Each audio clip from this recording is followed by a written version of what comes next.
Hi, good day everyone. So this is the continuation of our discussion on the history of theater. So last meeting we mentioned of the different periods of the development of theater during the time of Greeks in the classical period up to the present time, which is the influence of the Americans or the contributions of the Americans in the development of theater through its Broadway. And we also mentioned of the England and uh, and Romance, their contributions in the field of theater. So this time, what we'll be focusing on is on the theaters in the different parts of the world. So India, China, Japan, and even in the Philippines. So we will be just focusing on India, China, and Japan in in such a way that it is three of the known countries which are still preserving their theater up to this time, which also includes the Philippines, because as a Filipino student, as a Filipino in general, so there's a need for us to be aware of the contribution of the different culture in terms of the development of our own theater in the Philippines. Let's have first India. So as we all know, India is one of the countries which has a diverse culture. It is multicultural because there are a lot of religions in India. So kumbaga, it becomes a melting pot of different culture, different religions. So despite the this country having several culture in it, having a diverse culture, they are still able to maintain some of their notable cultures, and it is attributed in their theater. Okay, so they are part of the preservation of their culture. The performing arts in their country is part of the cultural preservation in India, despite this country being a multicultural one. So when we are talking of culture, when we are talking of literature specifically, there's a need for us to be aware of Kalidasa. Okay, so Kalidasa. So Kalidasa is a classical Sanskrit writer, and we know that a Sanskrit is an old form of language spoken in India, and obviously in the Philippines there are some languages that are borrowed from Sanskrit, and we are still using them up to this time.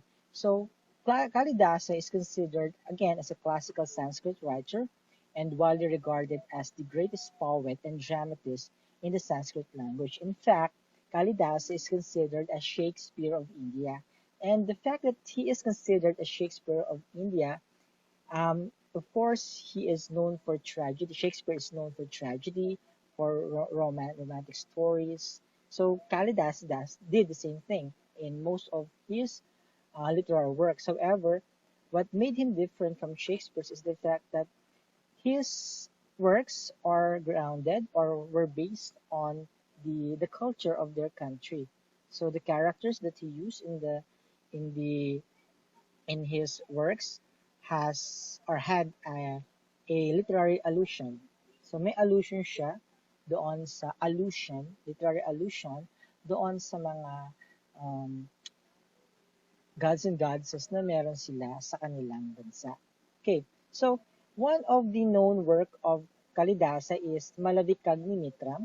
So when we talk of Malavikag ni Mitram, so it is a story between Malavika and Agnimitra. So these are the two main characters in the story, which was written by Kalidasa. So it highlighted the tale of Kalidasa's Kalidasa's other work, which sustains a playful and comical mood all throughout the story.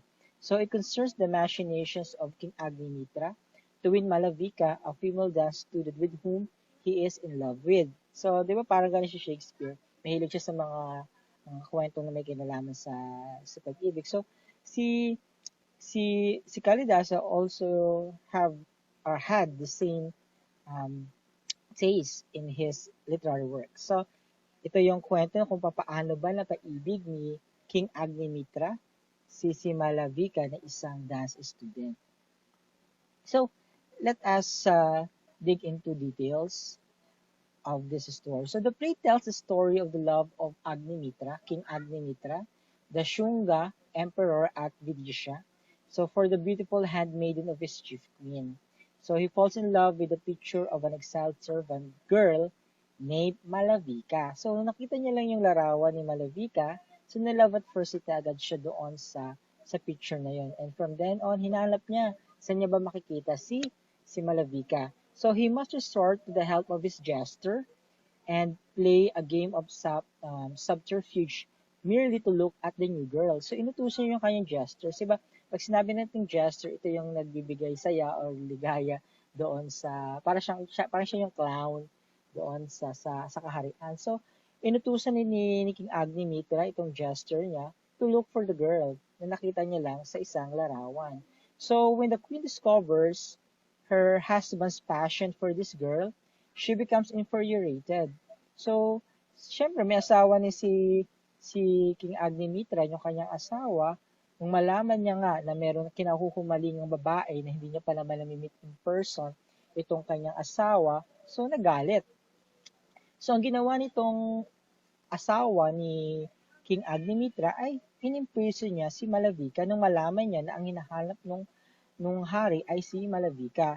But as fate would have it, and let's emphasize that, in the end, she is discovered to be of royal birth and is accepted as one of his queens. So, may twist pala ang kwento. Ito palang si Malavika ay pinanganak na nagaling sa lahi ng mga uh, may kaya sa buhay. Ibig sabihin, isa siyang galing sa isang royal family. And with that, that gives Malavika a chance to be one of the kings of King Agnimitra. So, pwede naman sa kanila kasi magpakasal ng ilang beses, diba? So, it's part of their culture.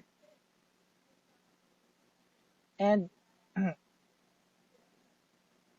okay, so I was supposed to have you watch this, but I think, okay, lampasan na natin siya. So, that is the plot overview of Malabikag ni Mitram, or the story of Malavika and King Agnimitram. Okay, Malabikag ni Mitram. So you just have to merge the name of Malavika and Agnimitram, and then that becomes Malabikag ni Mitram. So next is another work of Kalidasa. So it is Abhijnana Sakuntalam, which is the recognition of Shakuntala. So it is now the story of Shakuntala.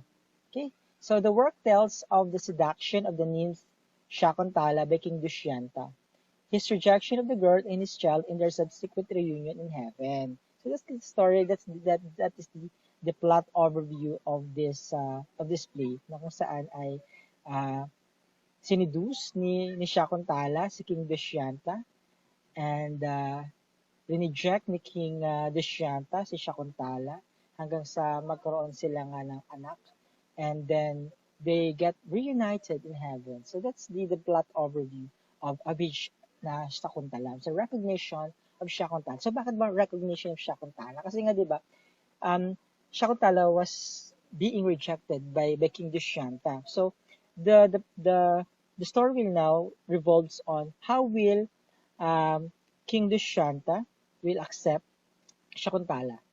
Okay, so paano ma-recognize si Shakuntala as the wife or as the beloved of King Dushyanta. So dito ang naghahabol yung babae, hindi katulad sa Malabika Agnimitra, si King Agnimitra ang naghahabol kay Malavika.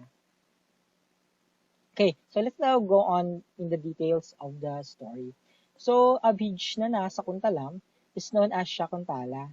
So its original title is translated as the recognition of Shakuntala. So Shakuntala tells about the love of King Dushyanta and a beautiful girl, Shakuntala, who is the foster daughter of forest hermit and in fact of semi-divine origin.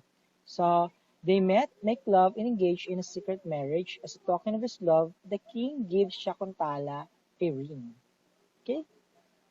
So, anong kinalaman ng ring na yon? However, owing to a magic trick, the king forgets Shakuntala.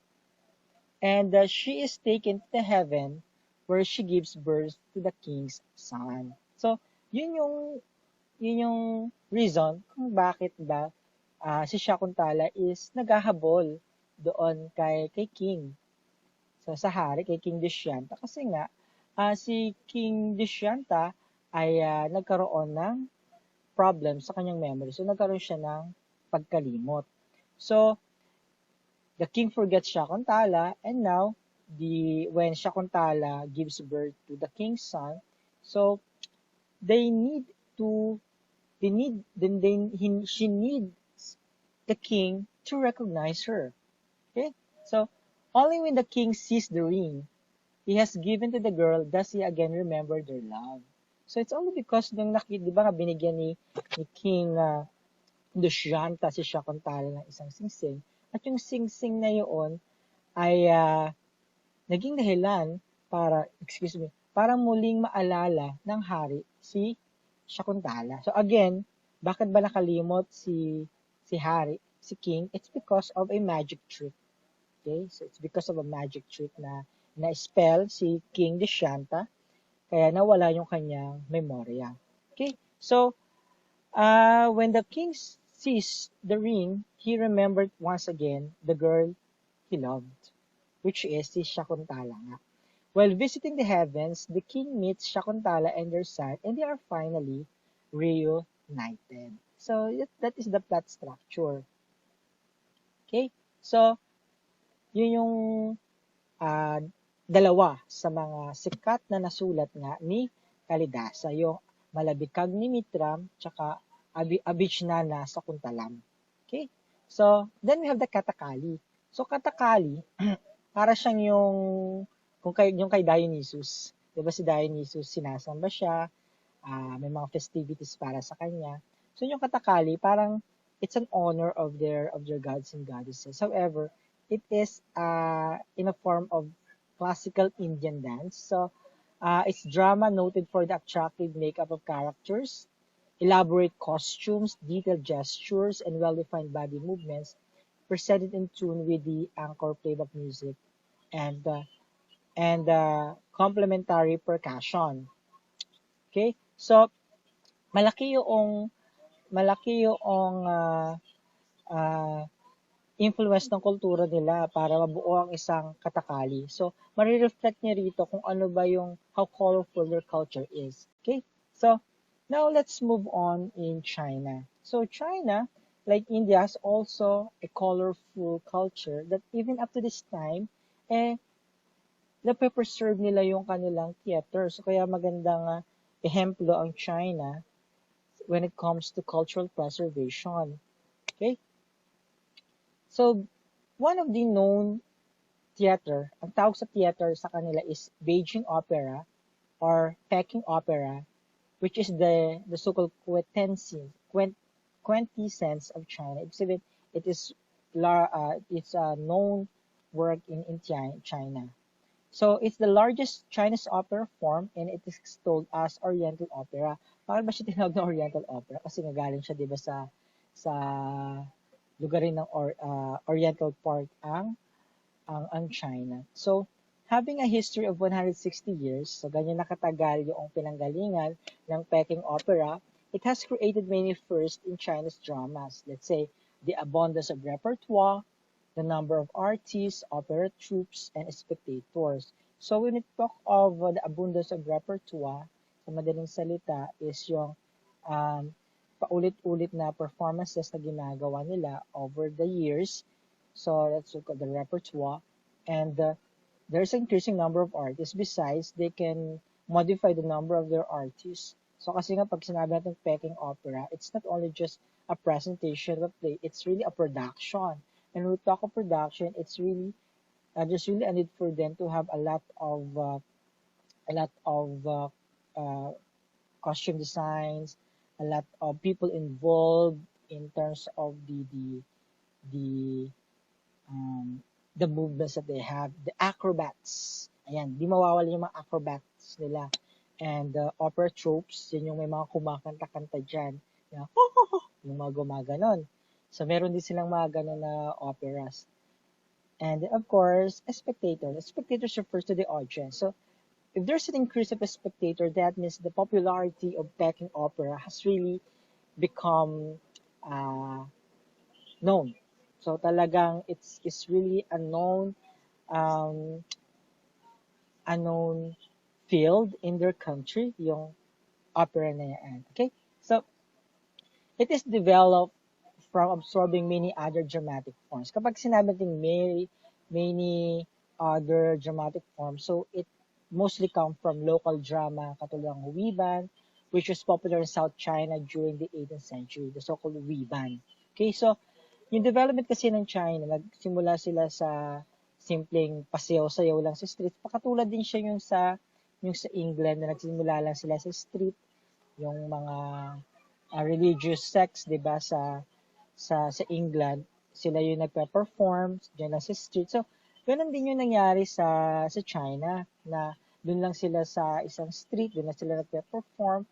And then from then on, the development of theater hanggang sa dumating sa point na nandun na mismo sila sa isang stage na nagpe-perform. So, similar sila ng contribution ng mga katulad din ng nasa European part.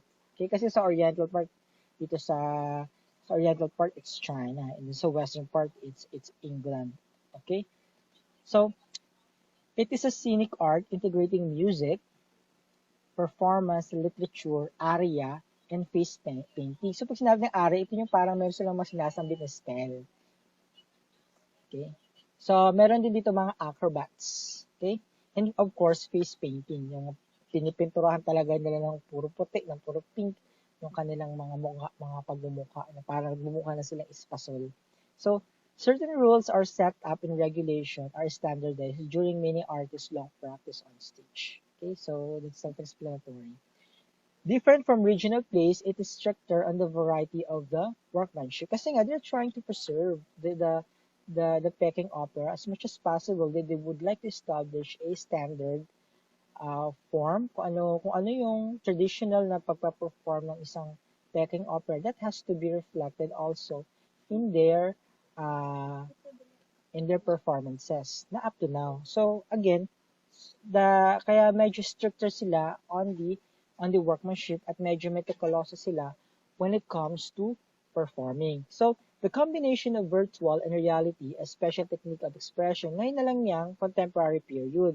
So it keeps it largely free from the restriction of time, space on stage and stage performance. Kasi kapag nahaluan na nila ng virtual and virtual reality, mga special effects, yung kanilang mga performances. So, mas nagagawa na nila mas nakakapag-experiment na rin sila sa kanilang mga performances. Hindi katulad nung ginagawa nila before na mano-mano nilang inaayos yung setup, kung ano bang ilalagay ng mga visual effects doon.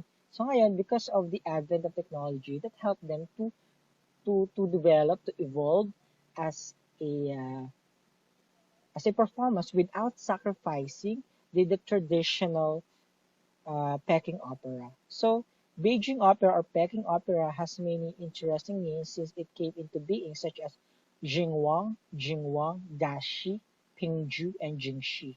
So these are the names na pinanggalingan ng Peking Opera. Beijing Opera or Peking Opera. Jingwang, Dashi, Pingju, and Jingxi. Okay, so ito yung mga examples na sinasabi ko sa inyo, elaborate makeup, costumes. So napaka-meticuloso nila dyan. So napaka-colorful ng kanilang mga costume, even the facial makeup nila. So, ayan. Another one, this is yung makita nyo sa likod, yun yung sinasabi natin combination ng virtual at saka ng reality. Yung virtual, yung mga ginagamitan nila ng mga LED TV na malalaki. So, that serves as their background, as their backdrop. Ito yun.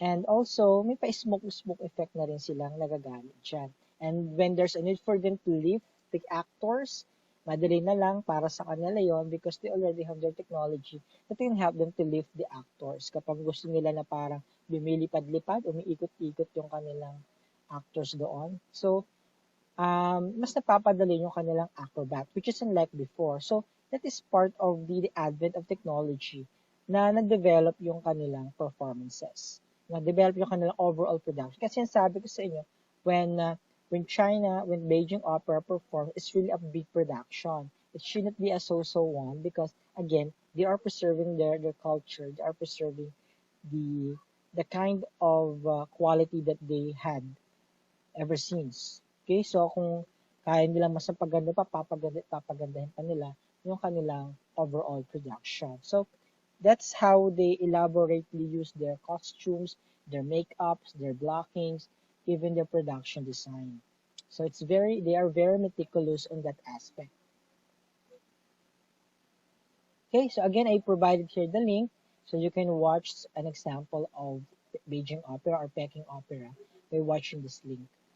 Now, let's move on in Japan. So, hindi pa patalo ang Japan kay China. So, si Japan, meron din yung mga elaborate costumes at talagang very conservative. Very conservative sila when it comes to their cultural preservation. At dyan talagang kahanga-hanga rin ang mga Hapones. So, kung sa kanila ang tawag ay Peking Opera, sa Japan naman ang tawag is Kabuki. So, Kabuki is an art form rich in showmanship. It involves elaborately designed costumes, eye-catching makeup, outlandish wigs. Outlandish yung mga malalaking wigs na sinusuot. May papakita natin yung picture. And arguably, most importantly, exaggerated actions performed by the actors. So, of course, di ba, when we talk of theater, there is a need for you to really move large. So, para talagang makita yung pagkilos mo, paggalaw mo. So, ganun din sila. And since katulad ng Peking Opera, more on acrobatics din kasi ang Kabuki. So, kailangan talagang maging distinct din yung kanilang pagkilos at malaki yung kanilang galawan. So, because of the acrobatic scenes. Ito yan. The highly stylized movements serve to convey meaning to the audience. This is especially important since an old-fashioned form of Japanese is typically used. So, very traditional pa rin sila nga, just like what I mentioned, when it comes to the performances. And which is difficult even for Japanese people to fully understand. Okay? Despite that, despite the difficulty in understanding the movements that are typical in Japan, excuse me. So they are still enjoying the performances. After all, it is a very kung papapanood nyo yung videos na isasend ko sa yung link, kung papanood yung videos talagang you will really appreciate the kind of culture that they have, the kind of performances that they have that have preserved even up to this day. Dynamic stage sets. So they also have the dynamic stage sets, such as revolving platforms and trapdoors, allow for the prompt changing of a scene or the appearance or disappearance of actors. Alam niyo yung tinatawag natin revolving platforms. Ito yung halimbawa, scene 1, para siyang isang malaking plate, scene 1, papakita mo, tapos iikot lang yung platform na yun, tapos another scene na ngayon na makikita mo sa likod. So, yun yung tinatawag natin revolving platform. Sa Pilipinas, may mga revolving platforms na rin na ginagamit yung mga stage plays natin. So, nagre-revolving platform na rin sila. Okay? So, another specialty of the Kabuki stage is a footbridge. Hanamichi. Diyan si Sakuragi. Diyan si Hanamichi Sakuragi. So, the footbridge is Hanamichi. Hindi nyo malilimutan yan. Hanamichi footbridge because of Hanamichi Sakuragi. So, that leads through the audience, allowing for a dramatic entrance or exit. So, it is one way of connecting to their audience. If they do have that footbridge, connecting to their audience. So, parang they're involving the audience to be part of the scene when they perform along with the footbridge. So, doon sila sumasayaw-sayaw, kumakanta-kanta. Again, it's a way of connecting to their audience, a way of making their audience to be involved with their performances. Okay?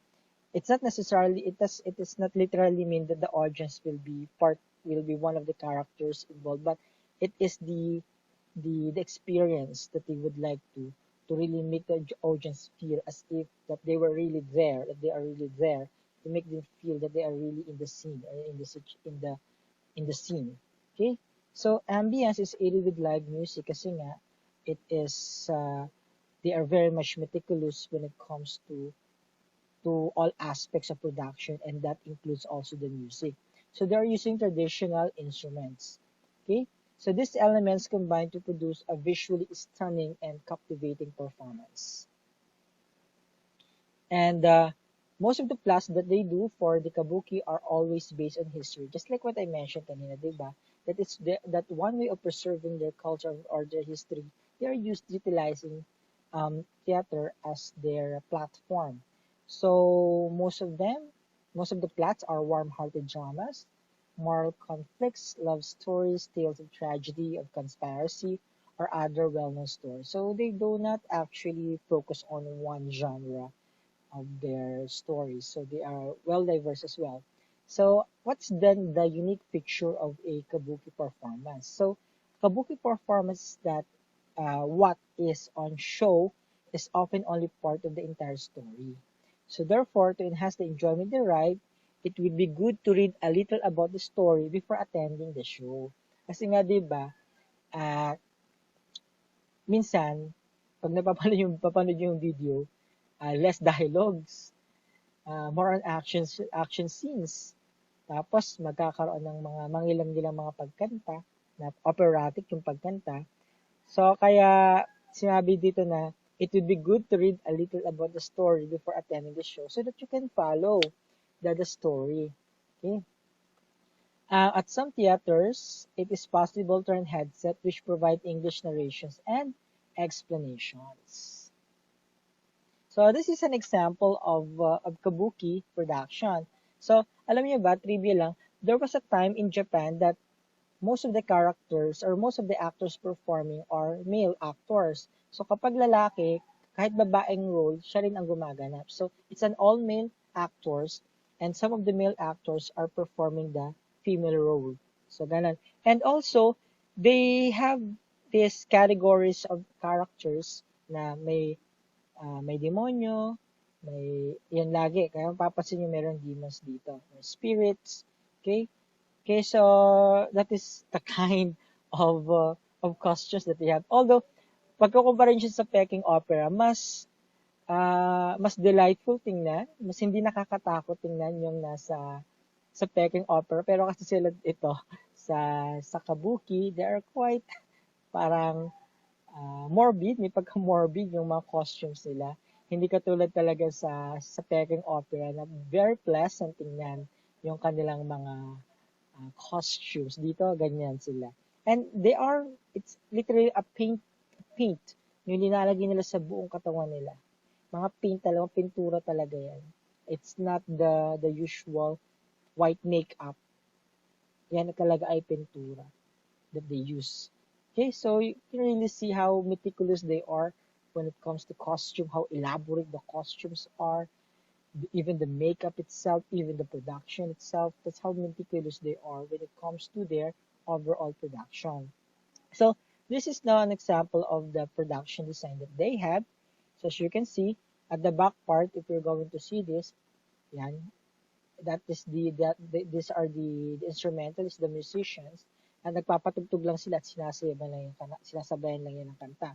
So, ito, operatic yung kumakantang yan. So, I'm not sure kung ito yung nalagay kong video link, but I watched before, in YouTube, hindi sa Japan, wala tayong pang Japan, sa YouTube na, ito, napanood ko na itong nagpe-perform yung ito. Panood ko na siya nagpe-perform. Okay, I forgot kung saan ko nakita yung link na kapag pagpapakinggan natin, pero medyo nakakaantok yung pagkanta niya. Tapos, ang paggalaw niya, very minimal lang yung pagkilos. Pero, bawat pagkilos pa lang yun, yung nag-research ako, meron palang mga ibig sabihin. Kasi yung parang yung kwento niya dyan, longingness to someone. Habang siya umuungol-ungol. Akala natin umuungol-ungol lang siya.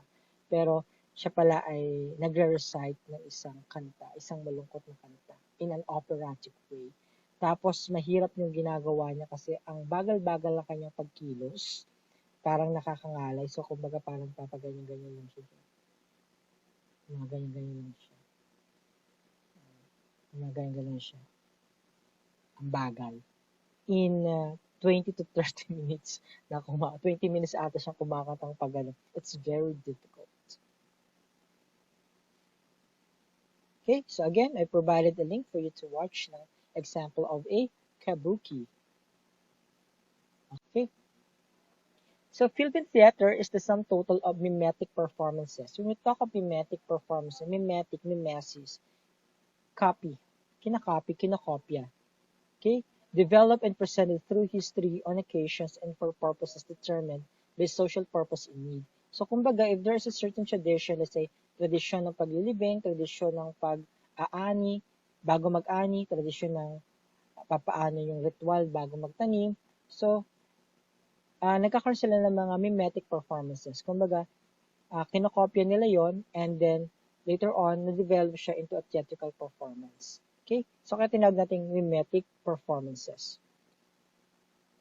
So, long before the different forms of theater we enjoy today, like straight plays, musicals, largely influenced by the West, the Philippines has had many types of theater through the years. So, meron din naman tayo sa atin sa Philippines na masasabi natin endemic, parang ano lang, no? Parang breed lang ng mga hayop. Masasabi natin na originally galing sa Pilipinas. Okay. It's a rich performing arts tradition from folk legends passed down through generations to intellectual debates as performance art.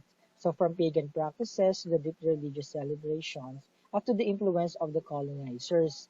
So here's a look back through the colorful history and evolution of theater in the Philippines. So yung atin, pwede nating masabi na yung mga ginagawang ritual ng ating mga ninuno before can be considered as a form of theatrical performance. Diba nga katulad nung ginagawa ng mga Griego sa kay Dionysus na meron silang mga ritual in honoring Dionysus. It is still the same thing na ginagawa ng mga Pilipino, mga early Filipinos when they are praising. Yun yung tinatawag nating pagan practice. Pag sinabi natin pagan practice, sumasamba sa mga anito. So, di ba, pag sumasamba sila sa kanilang mga anito, they have these rituals, they have these performances na ginagawa nila. They're uttering prayers, they are uttering spells while they are dancing to the tune of a percussion or any percussion instrument na dinevelop nila. So, it's very apparent in the northern areas sa mga taga Ifugao, yan, mga northern part of the Philippines. It's very apparent on them na talagang up to present time they still performing the rituals. Pag magtatanim lang sila, meron pa silang ritual na ginagawa. Bago mag-ani, may ritual din silang ginagawa. Pag may kinakasal, may namatay, may mga ritual silang ginagawa. And those rituals originated from their pagan practices, which originated from the early settlers of their area or of their place. So, nagmamanifest pa rin siya up to present. Okay? And, ngayon, nagkakaroon tayo ng tinatawag nating enculturation.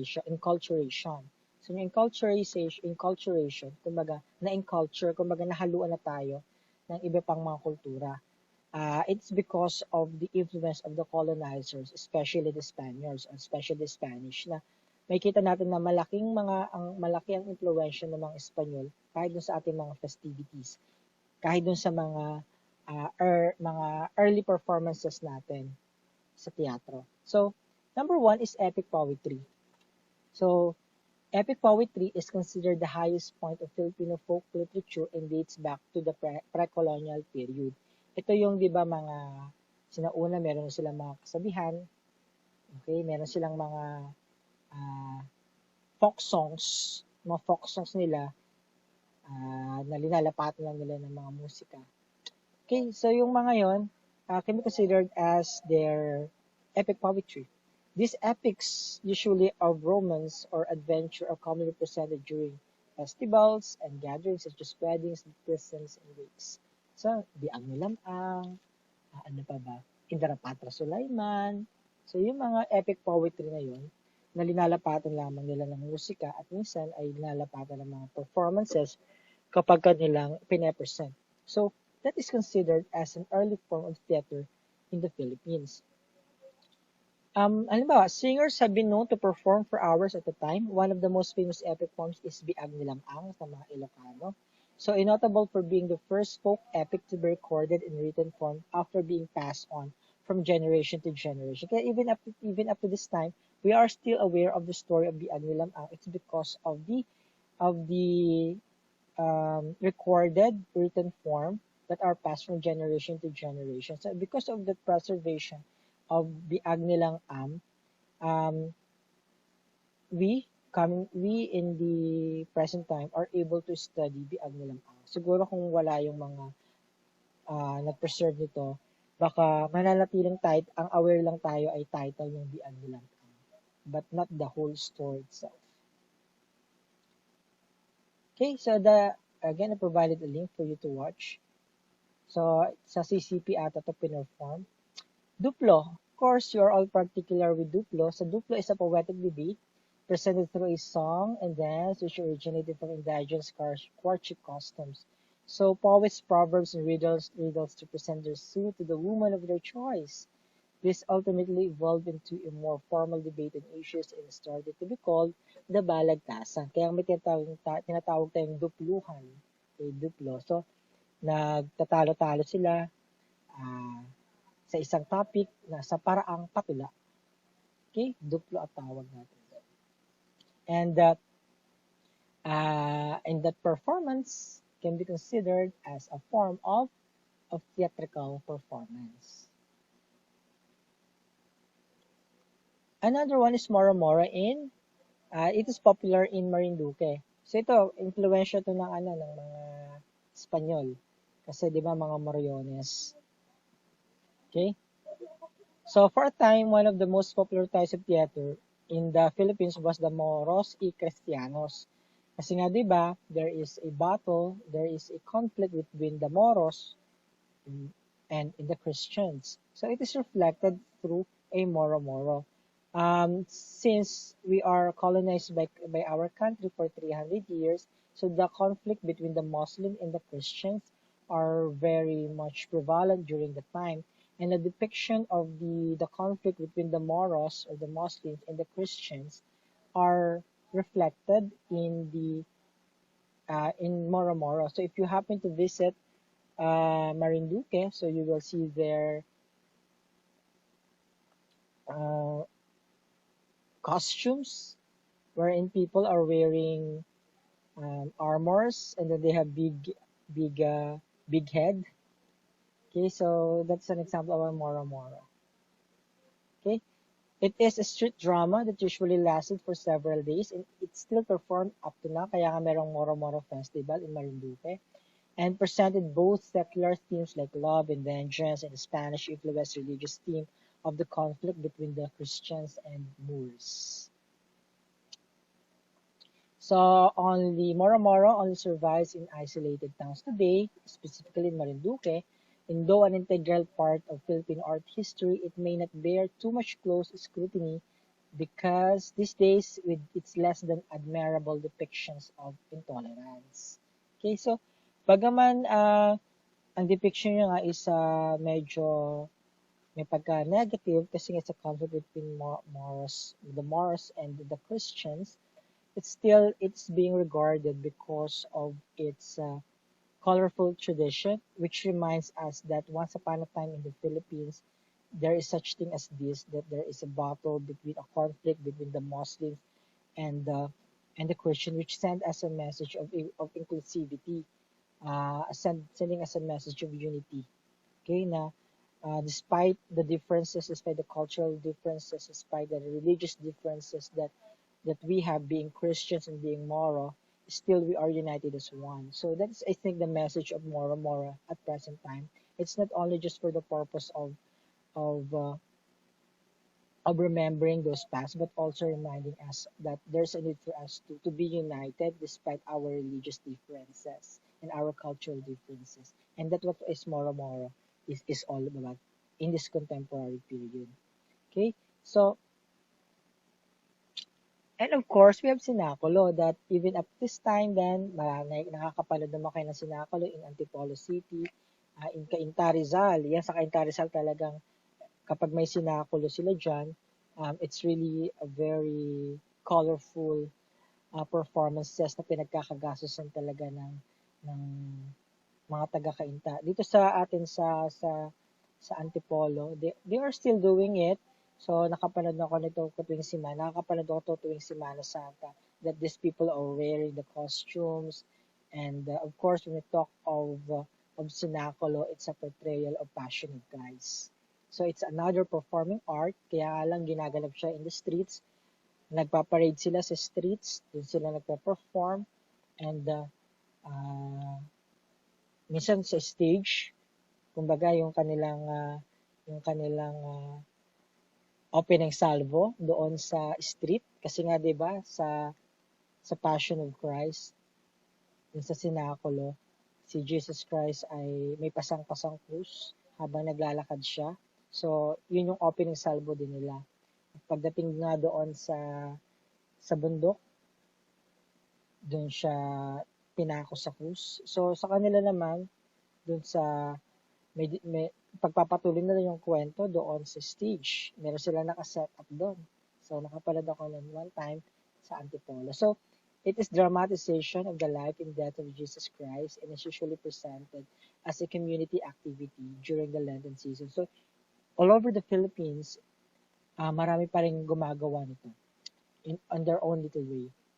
Okay? So this still endures to the present, ranging from simple production to more technically sophisticated and modernized versions. So kanya-kanya ang mga bawat towns sa buong Pilipinas when they are depicting the life and death of Jesus Christ through Sinaculo.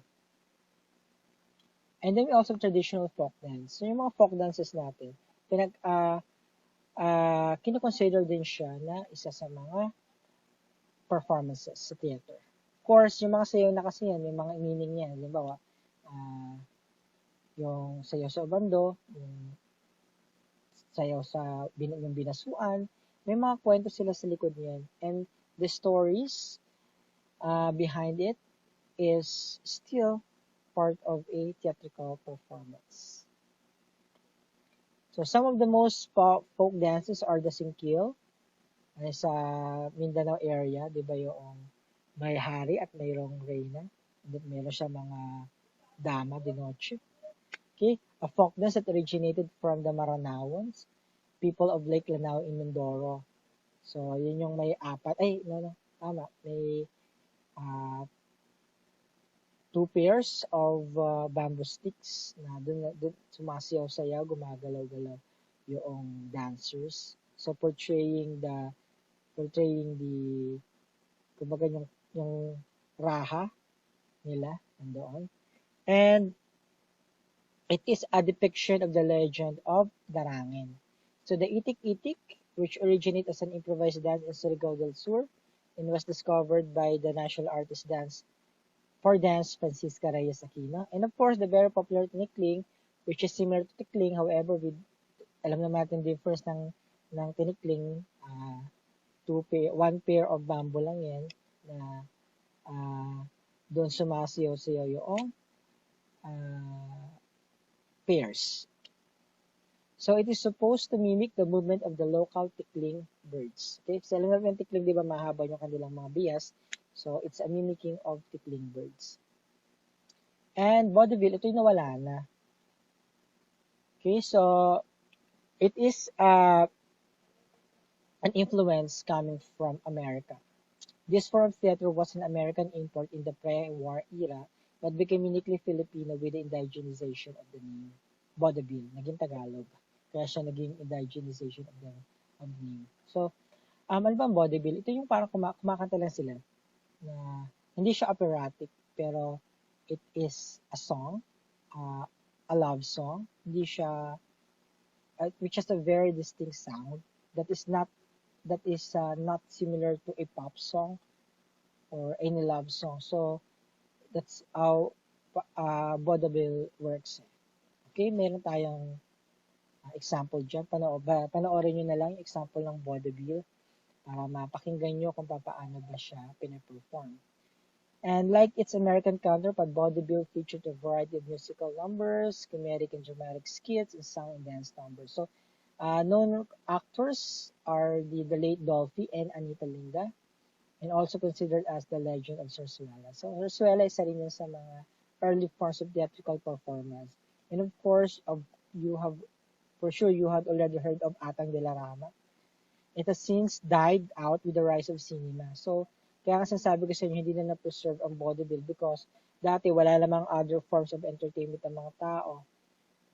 That time, very expensive pa yung panunod sa mga pelikula, very expensive pa yung mga sinihan, very expensive pa yung VHS. So only few was able to to watch, which is unlike before na pwede ka makapanood sa vaudeville sa mga TV.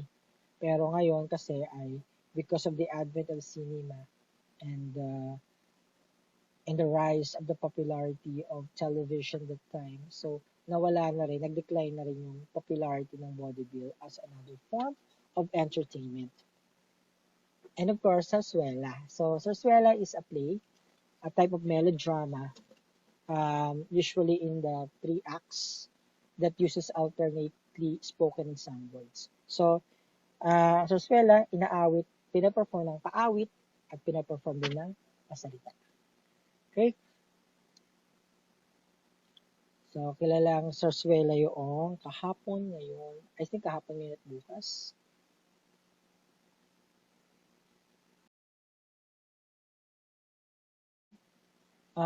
That is the development of theater from the different parts of the world, from India, yung si Kalidasa ulit, yung Malabikag ni Mitra, and Avicii na nasa Kuntalam, yung Kalidasa and then Katakali. And of course, in China, we have the Peking Opera, and in Japan, we have uh, Kabuki. Halos pareho lang sila when it comes to the purpose of cultural preservation. So what made them pero sila na elaborate when it comes to the details of the costumes, when it comes to the background, the backdrop, the music itself, that they're using traditional songs, traditional instruments, excuse me, when they are performing. So ito yung makikita nating similarities ng Kabuki at ng Peking Opera. Yung intent, yung purpose, pareho sila. However, in the Philippines, we can say that we have our own origin where our theater comes from. So, mga epic poetry, uh, some with influence of yung mga rituals natin, while some have the influence of the colonization of the Americans, yung katulad ng vaudeville, and for Sarsuela, influenced by the Spaniards or by the Spanish.